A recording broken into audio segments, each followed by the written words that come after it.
Hi friends, welcome to Lakshmi Shivachari blogs. ಎಲ್ಲರೂ ಹೇಗಿದ್ದೀರಾ? ನೀವೆಲ್ಲರೂ ಚೆನ್ನಾಗಿದ್ದೀರಿ ಅಂತ ಹೇಳಿ ಭಾವಿಸ್ತಾ, ಸೊ ಈ ಒಂದು ವ್ಲಾಗಲ್ಲಿ ನಾನು ಬಿಸಿಬೇಳೆ ಬಾತ್ ಹೇಗೆ ಮಾಡೋದು ಅನ್ನೋದ್ರ ಬಗ್ಗೆ ನಾನು ನಿಮಗೆ ತಿಳಿಸ್ಕೊಡ್ತೀನಿ. ಈ ಒಂದು ವಿಡಿಯೋ ನಿಮಗೆ ತುಂಬಾ ಇಷ್ಟ ಆಗುತ್ತೆ, ಯಾಕಂದರೆ ಈ ಒಂದು ರೆಸಿಪಿ ತುಂಬ ಬೇಗನೆ ಮಾಡುವಂತಹ ಒಂದು ರೆಸಿಪಿ ಅಂತಲೇ ಹೇಳ್ಬೋದು. ಅದೇ ರೀತಿಯಾಗಿ ಇದು ದೊಡ್ಡವ್ರಿಗೂ ಮತ್ತು ಚಿಕ್ಕವ್ರಿಗೂ ಕೂಡ ತುಂಬ ಇಷ್ಟವಾಗುವಂತಹ ಒಂದು ರೆಸಿಪಿ ಅಂತಲೇ ಹೇಳ್ಬೋದು. ಈ ಒಂದು ವಿಡಿಯೋ ನಿಮಗೆ ಏನಾದರೂ ಇಷ್ಟ ಆದರೆ ಪ್ಲೀಸ್ ನನ್ನ ಚಾನಲ್ಗೆ ಸಬ್ಸ್ಕ್ರೈಬ್ ಮಾಡಿ ಅಂತ ಹೇಳಿ ಕೇಳ್ಕೊಳ್ತೀನಿ.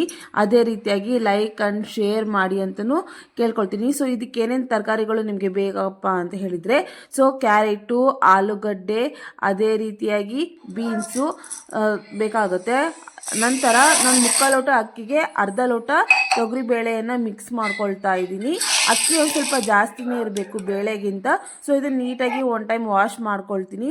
ಸೊ ಇದನ್ನು ವಾಶ್ ಮಾಡಿದ ನಂತರ ಇದಕ್ಕೆ ನಾವು ಏನೇನು ತರಕಾರಿಗಳನ್ನು ಹೆಚ್ಕೊಂಡಿದ್ವಲ್ವ, ಕ್ಯಾರೆಟು, ಬೀನ್ಸು, ಅದೇ ರೀತಿಯಾಗಿ ಆಲೂಗಡ್ಡೆನ, ಸೊ ಈ ಮೂರನ್ನು ಮಿಕ್ಸ್ ಮಾಡಿ ಅದಕ್ಕೆ ಒಂದು ಸ್ವಲ್ಪ ಮತ್ತೆ ನಿಮ್ಗೆ ಎಷ್ಟು ಬೇಕೋ ಅಷ್ಟು ನೀರನ್ನು ಹಾಕ್ಕೊಂಡ್ಬಿಟ್ಟು ಸ್ವಲ್ಪ ಅದಕ್ಕೆ ನಾನು ಏನು ಮಾಡ್ತೀನಪ್ಪ ಅಂತ ಹೇಳಿದರೆ ಸಾಲ್ಟನ್ನು ಮಿಕ್ಸ್ ಮಾಡ್ತೀನಿ. ಸ್ವಲ್ಪ ಉಪ್ಪನ್ನು ಹಾಕ್ಕೊಳ್ಬೇಕು, ಯಾಕಂತ ಹೇಳಿದರೆ ಆ ತರಕಾರಿಗಳು ಎಲ್ಲ ಒಂದು ಸ್ವಲ್ಪ ಉಪ್ಪಿನಂಶ ಹಿಡಿದ್ರೆ ತುಂಬ ಚೆನ್ನಾಗಿ ಬರುತ್ತೆ ಅಂತಲೇ ಸ್ವಲ್ಪ ಲೈಟಾಗಿ ಉಪ್ಪನ್ನು ಹಾಕ್ಕೊಳ್ಳಿ.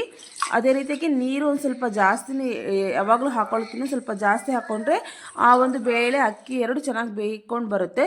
ಸೊ ಒಂದು ಕಡೆ ನಾವು ಕುಕ್ಕರ್ ಇಟ್ಕೊಂಡು ಇನ್ನೊಂದು ಕಡೆ ನಾವು ಒಗ್ಗರಣೆಯನ್ನು ಇಟ್ಕೊಳ್ಳುವ. ಸೊ ಅದಕ್ಕೆ ಬೇಕಾಗುವಂಥದ್ದು ಈರುಳ್ಳಿ, ಟೊಮೊಟೊ ಹಣ್ಣು, ಅದೇ ರೀತಿಯಾಗಿ ಕರಿಬೇವು, ನಂತರ ಅಚ್ಚಕಾರ ಪುಡಿ, ಅದೇ ರೀತಿಯಾಗಿ ಅದಕ್ಕೆ ಒಂದು ಸ್ವಲ್ಪ ನಾವು ಏನು ಬಿಸಿಬೇಳೆ ಬಾತ್ ಪೌಡರ್ ಇರುತ್ತೋ ಸೊ ಆ ಒಂದು ಪೌಡರ್.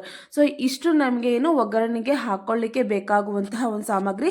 ಸೊ ಕುಕ್ಕರ್ ಅದು ವಿಸಿಲ್ ಆಗೋಂಗಾಗುತ್ತೆ. ಸೊ ಒಂದು ಸೈಡ್ ಮತ್ತೆ ಈ ಕಡೆ ಇನ್ನೊಂದು ಸೈಡ್ ಇಟ್ಕೊಂಡು ನಾವು ಅದಕ್ಕೆ ಸ್ವಲ್ಪ ಎಣ್ಣೆಯನ್ನು ಹಾಕ್ಕೊಳ್ಬೇಕು. ಸೊ ನೀವು ಇವಾಗಲೇ ತುಪ್ಪನ ಹಾಕ್ಕೊಳ್ಬೋದು, ಕೆಲವೊಬ್ರು ನಾನು ಲಾಸ್ಟಿಗೆ ಹಾಕ್ಕೊಳ್ತೀನಿ. ಸೊ ಎಣ್ಣೆಯನ್ನು ಹಾಕ್ಕೊಂಡ್ಬಿಟ್ಟು ಸಾಸಿವೆ, ಜೀರಿಗೆಯನ್ನು ಹಾಕ್ಕೊಳ್ಬೇಕಾಗತ್ತೆ. ನಂತರ ಅದಕ್ಕೆ ಈರುಳ್ಳಿಯನ್ನು ಹಾಕ್ಕೊಳ್ಬೇಕು. ನಂತರ ಅದಕ್ಕೆ ಕರಿಬೇವು, ಅದೇ ರೀತಿಯಾಗಿ ಸೊ ಇದನ್ನೆಲ್ಲದನ್ನು ನೀಟಾಗಿ ಮಿಕ್ಸ್ ಮಾಡಿ ಕಲರ್ ಚೇಂಜ್ ಆಗೋವರೆಗೂ ಹುರ್ಕೊಂಡ್ಬಿಟ್ಟು, ಸೊ ಅದಕ್ಕೆ ಒಂದು ಸ್ವಲ್ಪ ಟೊಮೊಟೊನ ಜಾಸ್ತಿನೇ ಹಾಕ್ಕೊಳ್ಳಿ. ಒಂದು 3 ಇಂದ 4 ಟೊಮೊಟೊನ ಹಾಕೊಂಡ್ರೆ ತುಂಬ ಚೆನ್ನಾಗಿ ಬರುತ್ತೆ. ಸೊ ಈ ಒಂದು ಟೊಮೊಟೊವನ್ನು ಒಂದು ಸ್ವಲ್ಪ ಚೆನ್ನಾಗಿ ಬೇಯ್ಕೊಳ್ಬೇಕಾಗತ್ತೆ ಈ ರೀತಿಯಾಗಿ. ಸೊ ಇನ್ನೂ ಸ್ವಲ್ಪ ಬೇಯಬೇಕು ಅಂತ ಹೇಳಿದ್ರೆ ಅದಕ್ಕೆ ಒಂದು ಸ್ವಲ್ಪ ನೀರನ್ನು ಹಾಕ್ಕೊಂಡು ನಂತರ ಅದಕ್ಕೆ ಒಂದು ಸ್ವಲ್ಪ ಅರಿಶಿನ ಪುಡಿ ಮತ್ತು ಅಚ್ಚ ಖಾರದ ಪುಡಿ ಏನಿರುತ್ತೆ ಸೊ ಅದಕ್ಕೆ ಖಾರ ಪುಡಿ ಹಾಕ್ಕೊಂಡ್ಬಿಟ್ಟು ನಂತರ ಬಿಸಿಬೇಳೆ ಬಾತ್ ಪೌಡರ್ MTR ಏನು ಬರುತ್ತೆ ಸೊ ಅದನ್ನು ಹಾಕ್ಕೊಂಡ್ಬಿಟ್ಟು ನೀಟಾಗಿ ಮಿಕ್ಸ್ ಮಾಡ್ಕೊಳ್ಬೇಕಾಗತ್ತೆ. ಸೊ ಈ ರೀತಿಯಾಗಿ ಮಿಕ್ಸ್ ಮಾಡ್ಕೊಂಡ ನಂತರ ಅದಕ್ಕೆ ಮತ್ತೆ ನಾನು ಏನು ಅವೆಲ್ಲ ತಳ ಹಿಡಿಬಾರ್ದಲ್ವ, ಸೊ ಅದಕ್ಕೆ ನಾನು ಸ್ವಲ್ಪ ಮತ್ತೆ ಅದಕ್ಕೆ ನಾನು ನೀರನ್ನು ಮಿಕ್ಸ್ ಮಾಡ್ಕೊಳ್ತೀನಿ. ಯಾಕಂದರೆ ಬಿಸಿಬೇಳೆ ಬಾತ್ ಒಂದು ಸ್ವಲ್ಪ ಲೈಟಾಗಿ ನೀರಾಗಿರಬೇಕು. ಮತ್ತು ಅದಕ್ಕೆ ರುಚಿಗೆ ತಕ್ಕಷ್ಟು ಉಪ್ಪನ್ನು ಹಾಕ್ಕೊಳ್ತೀನಿ. ಸೊ ನಂತರ ನೋಡಿ ಯಾವ ರೀತಿ ಬೆಂದಿದೆ ಅಂತ ಹೇಳಿಬಿಟ್ಟು ಬೇಳೆ ಮತ್ತು ಅಕ್ಕಿ, ಅದೇ ರೀತಿಯಾಗಿ ತರಕಾರಿ. ಸೊ ತುಂಬ ಸ್ಮ್ಯಾಶ್ ಮಾಡೋಕ್ಕೆ ಹೋಗಬೇಡಿ, ಆಲ್ರೆಡಿ ಮೆತ್ತಗಾಗಿರುತ್ತಲ್ವ. ಸ್ವಲ್ಪ ಹಿಂಗೆ ಕೈ ಆಡಿಸ್ಬಿಟ್ಟು ನಾವು ಏನು ಒಗ್ಗರಣೆಯನ್ನು ಹಾಕ್ಕೊಂಡಿದ್ದೀವಲ್ವ, ಸೊ ಆ ಒಗ್ಗರಣೆಗೆ ಇದನ್ನು ಮಿಕ್ಸ್ ಮಾಡ್ಕೊಳ್ಬೇಕು ಸರಿಯಾಗಿ. ನೋಡಿ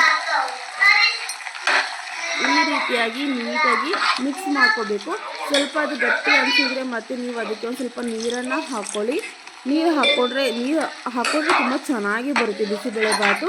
ಸೊ ಕೆಳಗಡೆ ಒಂದು ಸ್ವಲ್ಪ ಲೋ ಫ್ಲೇಮ್ ಇಟ್ಕೊಂಡು ಹಾಕಿ ಚೆನ್ನಾಗಿ ಅದನ್ನು ಏನು ಮಾಡ್ಕೋಬೇಕು, ಮಿಕ್ಸ್ ಮಾಡ್ಕೊಳ್ಬೇಕಾಗತ್ತೆ ಒಗ್ಗರಣೆಯನ್ನು. ಅದೇ ರೀತಿಯಾಗಿ ಏನು ಅಕ್ಕಿ ಬೇಳೆ ಬೇಯಿಸ್ಕೊಂಡಿರ್ತೀವಲ್ವ ಅದನ್ನು ನೋಡಿ ಯಾವ ರೀತಿ ಬಂದಿದೆ ಅಂತ ಹೇಳಿ. ಸಿಕ್ಕಾಪಟ್ಟೆ ಸೂಪರ್ ಫ್ಲೇವರ್ ಬರ್ತಾ ಇದೆ ಮಾತ್ರ. ನೀವು ಕೂಡ ನಿಮ್ಮ ಮನೇಲಿ ಒಮ್ಮೆ ಟ್ರೈ ಮಾಡಿ ನೋಡಿ. ಲಾಸ್ಟಿಗೆ ಒಂದು ಇದು ಟಚಪ್ ಅಂತಲೇ ಹೇಳ್ಬೋದು, ಒಂದು ಸ್ವಲ್ಪ ತುಪ್ಪವನ್ನು ಹಾಕ್ಕೊಂಡು ಅದಕ್ಕೆ ಒಂದು ಸ್ವಲ್ಪ ನಾವು ಗೋಡಂಬಿಯನ್ನು ಹಾಕ್ಕೊಂಡ್ಬಿಟ್ಟು ಈ ರೀತಿಯಾಗಿ ಅದು ಬ್ರೌನಿಷ್ ಕಲರ್ ಬರೋವರೆಗೂ ಒಂದು ಸ್ವಲ್ಪ ಅದನ್ನು ಕರ್ದ್ಕೊಳ್ಬೇಕಾಗತ್ತೆ. ಸೊ ಇದಾದ ನಂತರ ಈ ರೀತಿ ಆದ ನಂತರ ಅದನ್ನು ನಾವೇನು ಬಿಸಿಬೇಳೆ ಬಾತ್ ಮಾಡಿದ್ದೀವೋ ಅದಕ್ಕೆ ಮಿಕ್ಸ್ ಮಾಡ್ಕೊಳ್ಬೇಕಾಗತ್ತೆ. ನೋಡಿ ಎಷ್ಟು ಚೆನ್ನಾಗಿ ಎಷ್ಟು ಟೇಸ್ಟಿಯಾಗಿ ಬರುತ್ತೆ ಅಂತ ಹೇಳಿ, ತುಂಬಾ ಟೇಸ್ಟಿಯಾಗಿ ಬರುತ್ತೆ. ನಿಮಗೂ ಕೂಡ ಈ ಒಂದು ರೆಸಿಪಿ ಇಷ್ಟ ಆಗುತ್ತೆ ಅಂತ ಹೇಳಿ ಅಂದ್ಕೊಳ್ತೀನಿ. ಮತ್ತು ಒಂದು 15 ಆರ್ 20 ಮಿನಿಟ್ಸಲ್ಲಿ ಈ ಒಂದು ಬಿಸಿಬೇಳೆ ಬಾತ್ ರೆಡಿ ಆಗುತ್ತೆ. ನೀವು ಕೂಡ ನಿಮ್ಮ ಮನೇಲಿ ಒಮ್ಮೆ ಟ್ರೈ ಮಾಡಿ ನೋಡಿ, ತುಂಬಾ ಚೆನ್ನಾಗಿರುತ್ತೆ. ಮಧ್ಯಾಹ್ನ ಊಟಕ್ಕೆ, ರಾತ್ರಿ ಅಥವಾ ಮಕ್ಕಳಿಗೆ ಟಿಫನ್ ಬಾಕ್ಸ್ ಕಟ್ಟಲಿಕ್ಕೆ ತುಂಬಾ ಟೇಸ್ಟಿಯಾಗಿರುತ್ತೆ. ಸೊ ಈ ಒಂದು ವಿಡಿಯೋ ನಿಮ್ಗೆ ಏನಾದರೂ ಇಷ್ಟ ಆದರೆ ಯಾರು ಹೊಸದಾಗಿ ನೋಡ್ತಾ ಇದ್ದೀರೋ ನನ್ನ ಚಾನಲ್ಗೆ ಸಬ್ಸ್ಕ್ರೈಬ್ ಮಾಡ್ಕೊಂಡು ನೋಡಿ ಅಂತ ಹೇಳಿ ಕೇಳ್ಕೊಳ್ತಾ ಈ ಒಂದು ವಿಡಿಯೋನ ನಾನು ಇಲ್ಲಿಗೆ ಎಂಡ್ ಮಾಡ್ತಾ ಇದ್ದೀನಿ ಫ್ರೆಂಡ್ಸ್. ಬಾಯ್.